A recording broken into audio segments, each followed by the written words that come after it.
Hi, this is Tommy. So I feel like with one young guy, sometimes I have to shield some part of myself. I have to be one young wife Tommy and not be overly spiritual Tommy, or I just have to. I feel sometimes I have to be a different kind of Tommy to serve one young life. But over the next few days, over the next few weeks, you will start to see a different kind of Tommy. The Tommy that's really funny and has a really childish side to her, and the Tommy that gets super duper serious, and the Tommy that gets very fanatical about processes and systems and how things should work. So that being said, let's do one of the first things that defines me. Okay, so let's start with this. You see that thing behind me? All of that? I am a journal and notebook fanatic. All of those things right there, they're I have each notebook and each journal for different things in my life. So depending on what I have going on, and each one has a title. So depending on whatever it is I have going on, I journal in one differently. And each of them, they would all have mini to-do lists for that particular area of my life. That's the only way I keep my head organized. But while I'm doing my Bible study though, I I usually have two devotionals. So I have this devotional by Billy Graham, and it's called Peace for Each Day. Then I have this one. I've had this one for about 3 years now, and every time I read it, it still reads like I've never actually read that particular date before. Meanwhile, I've used it for about 5 years now. No, 3 years now actually. This one is called Fixing My Eyes on Jesus by Anne Graham, and this is Billy Graham's daughter. I just happen to love their devotionals. It comes in handy. It has this beautiful thing inside it.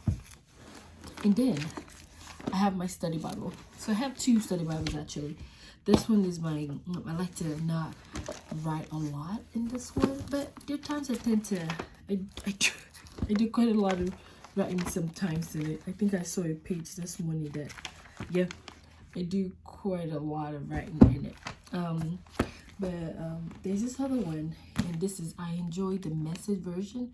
I think it makes the Bible read like a story, like I'm just reading a book, The Englishman Down the Street Road. So it's really easy, and I do that to this one. Like I change either, this is Matthew 5-16, and it's talking about that verse in the Bible that has all the I am blessed when I go out, I'm blessed when I all those things there. I can't remember the word that you call it. The aptitudes? No, beatitudes. Is that it? No.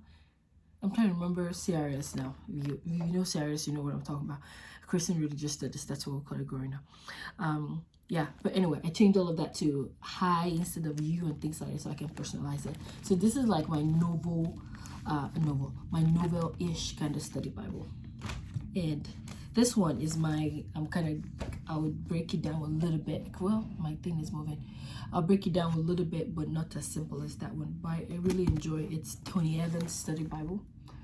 I got it as a birthday gift. I also have another one let's not worry about that one. But that one I try to take it around with me when I travel because it has a message and then the new the message and NIV on both sides. So that being said, then I have a journal. And this is where I write whenever I read, whatever it is I'm reading in the Bible, and I get to a point where something sounds like a prayer or something that I'd like to turn into a prayer for myself, I just had it. So let me read about maybe 5 different ones to you. Use me to make others have something. God, I want you to lift me up so that I can lift others out of poverty. And usually I would write the verse that I got it from, but let me read this one to you. Help me do good, be extravagant in helping others, and be extremely generous. I got that from 1 Timothy 6:19. And then another one is give me the gift of getting along with others in all ways at all times. That's a powerful prayer, right? I got that from 1 Timothy 4:15-16. Let me read 2 more to you. God, give me the gift of understanding. No, give me the gift of unending help, confidence and refresh my heart, work, and speech as well. 2 Thessalonians 3, I mean. And then I'll read this one. God, fill all my good ideas with your energy so that it can amount to something. That's powerful. Thessalonians chapter 2. So that's what I do with this one. I just write prayers that I am kind of feeling or getting from my Bible study for that day. And then this one I call it my affirmation book, and this is where I write all my affirmations. So let me give you an example. And this one too, I try to write where the Bible verse is from sometimes, and sometimes I just kind of write it out. Okay, let's just open a random page. This is some of my affirmations. Because God feeds me, I have the food I need. God has gone ahead of me to do the impossible for me. I do not lack anything good. I draw from my strength. My ideas are seen, known, heard, and patronized by those at the city gate. And that was from a Bible story that I read. I wear love, strength, and honor every day. My mouth speaks wisdom and living instructions. So I have at least maybe 20 pages of lots of that, like on each line. And days that I cannot get to doing all of this, I just pick this up and just speak this over myself. Sometimes this is even all I can get through, and I am like super pumped up for the day. But does that mean I still don't have fears? I still don't have like worries and anxiety over some things? I still do, but I let myself feel it. I let it come through my head, go through my heart. I want to feel it in my fingers, and I really want to feel it going out through my toes. When I feel it and I say it out, like, oh, this is what I'm feeling, it makes me feel better. And I just like to experience, rather than stopping it from, stopping that feeling, I just like to experience it and just let it go, because I get scared a lot. My biggest fear is failing and disappointing people. So being able to pick my affirmation book up and affirm, like this one saying, I am in a fertile land. I eat its fruit and bounty. God is with me to rescue me. I am standing up and ready to tell about everything God has commanded me to do. And I read that in Jeremiah. I am not intimidated, things like that. So that's my affirmation book. And the last but not the least, of course, is I have a 3-year Bible devotional guide. So it's in the back, or at the back of my Tony Evans Study Bible. And this is it right here. So it's pull it back a little bit. Okay, so January 1, year 1, you'd cover from Genesis to like Chronicles, and year 2 from the remaining part of Chronicles to Jeremiah. So so for the past 2 years I've been using it, right? So I am in Jeremiah right now, and I would also end the year in Jeremiah and start next year in Jeremiah as well. And just like that, and it's about 23 verses a day.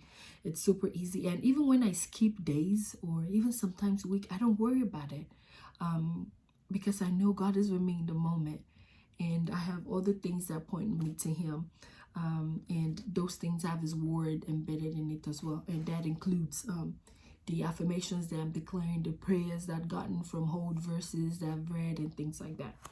So that's why one of the first resource I created, one of the first resource I created is a devotional and a notebook, because I want everyone to get a chance to do a deep dive into their Bible and have a book where they can write. So starting next year, I'm going to start using my notebook. But I started using my journal already. So a space where you can write your prayers and then your affirmation. So the way I've designed it is you can write your affirmation on one hand and prayers on one hand, like that. And my thing keeps moving. You can write your affirmations on one hand and your prayers on one hand, and it's 200 pages. So that means you have literally 400 pages because it's back and front, right? 400 pages that can last you a whole year, and that's plenty. So instead of having this two, moving forward, starting next year, everything would be in one. So when I'm traveling, I'm not carrying 3 different journals with me. Another thing that I enjoy doing is writing about how I am feeling, so that I can then express that vulnerably and openly and honestly. I think this is one of the new ones. So is this mine? No, that's not mine. But let me show you mine. So this is what mine looks like, and ever since I got it, you guys don't have it yet, but ever since I got it, I've been using it, and this is how it works.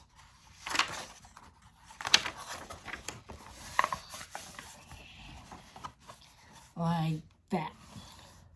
So one of the first, it has a space for you to write your date, and then an affirmation that you can speak over yourself for the day. And some of this affirmation are also from my affirmation book. And then a question that you can ask about yourself or even your family members or your children every day. And this for me, and I'll read mine to you. I think this is a safe one to read to you. So this is October 25th, 2021. And the first thing is, the affirmation for the day is, new opportunities await me. I walk through the doors of opportunities. And I believe that. The question for today is, what is the best thing about you today? And what is the best thing about you? And this is what I wrote. My teachability, my adaptability, my kindness, my body. I think I'm hot. The way I talk, my creative brain. I am a creative force. What goes on in this head, you cannot even put it together. And then my I can do attitude. I believe there's nothing I cannot do. If I cannot do it, I'll put a thing together that can make it work. Those are the best things about me. I want you to think about it for a second. What are those really, really good things about you that you can just look at every day and just hype yourself up over it? Anyway, my daily prayer, I said, God, help me channel all this energy and ideas to profitable and impactful ideas. That's the next column now. And then the second one I wrote, from all you've blessed me with, and I wrote the total amount I want to make per month before I can quit my full-time job. Because yes, I still have a full-time job. From all you've blessed me with, I want you to bless me with. From all you've helped me create, I want you to bless me with this certain amount per month so I can quit my full-time job.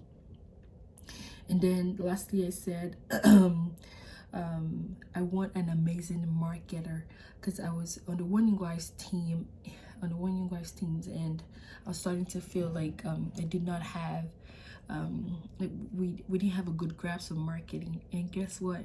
Today is what, this November 18th. God answered that about 2 weeks ago. Really, it's amazing. It was a few days after I wrote this prayer that I answered it. So what I did was I crossed over it and I put "he answered." Yeah, we have a good marketer on board now, and she's helping out. And then the two sides on the bottom as well. One is, today I am grateful for, and I'll tell you what I told God I was grateful for that day. I'm grateful for my job because I get to work from home, which is amazing. I'm grateful for a good sex life. I know. I'm grateful for my home. We just moved to a house, a new house, and I'm super excited about everything about it. And I'm grateful for daycare because I get to sit in a house that's this quiet for at least 8 hours before my kids come home. Whew, that's a blessing. And then the next corner, it's tomorrow will be better because. So I wrote, tomorrow will be better because I would get a lot done today, and tomorrow will be better because I would focus on my day tomorrow. So those are the kinds of questions you get to ask yourself, and you get to like bring things out of you so that you can measure your progress and your success. Anyway, that's about that.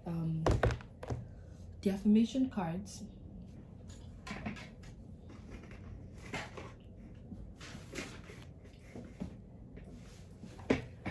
Okay, found it. Okay, I thought I was showing you something. Anyway, the affirmation cards, here they are. Um, so this is some. I actually have some hanging. I'm not hanging. I pinned them to my vision board so that when I look up at my vision board, I can also refer myself in some of those things. And these are some of the affirmation cards. I'll just pick two. I'll pick two random ones. Let's pick this one. And it says, God is the center of our home and our marriage. So when I'm having really hard time maybe expressing myself or trying to resolve a conflict or communicating, I just remember that God is the center of our home and our marriage. It's not about me. It's not about him. It's about God. So I'm going to do whatever honors God. This other one says, I take pride in the friendship I have with my spouse. We are romantic. Not every marriage can boast of a really good friendship. So just being able to affirm yourself in the fact that I take pride in the level of friendship we have. We're romantic and it's going to get better. Let's read another one. Others overcome and conquer because of my story. And that's true. God has made a big mess out of my life in the initial stages of my marriage that he has now turned it into a full-blown message that's impacting the life of others, and others conquer and overcome because I get up every day wanting to share my whole part of the story. Now, that's the end of this edition on how I study my Bible. How do you study your Bible? Would you like to study the Bible with me? I am thinking of starting for a while there. I did a 5 a.m. challenge, and for 21 days we'll wake up for 5 a.m. We'll wake up at 5 a.m. and you could do whatever you wanted to do, but we don't have to wake up at 5 a.m. this time. We can talk about a time, and my preference would be halfway during the day, once a week for about 8 weeks. Let me know if you'd love to be a part of that Bible study. It would be on Zoom, and we'll just get a chapter of the Bible. We'll read it together, figure out our prayers for the day out of it, journal out of it, affirm ourselves out of it, and write down all the affirmations and things like that. I hope you enjoyed this session of I guess study the Bible would tell me. Get into my nails. You see those? Anyway, you start to see a different side of me moving forward. I promise. I will not freak you out. But anyway, that's it. I hope that as soon as you're done, I hope you even stay to the end of this. But I hope that when you're done watching this, you can sit back and think, how can I study my Bible differently and in a more interesting way? I grew up in a very religious home, and I'm just starting to teach my 3-year-old how to read. We recited to him every night Psalms 23, and I remember being really young and not even understanding what it meant, but that my dad just made us say it every time, and it worked. Now I know it, so I'm hoping that I could embed that in him as well. But now it makes sense to me. So it's okay if some things, if it does not make sense to you, just keep at it, because trust me, the Bible says wherever 2 or 3 are gathered, right, it will be there. It will show up, and it would make things clearer, and it would give you his own understanding and his own wisdom. Anyway, that's all I have for you today. Let me get on and record another one for another day. Have a good day. Oh, wait. Let me know if you're interested in studying the Bible with me, okay? I'll talk to you later.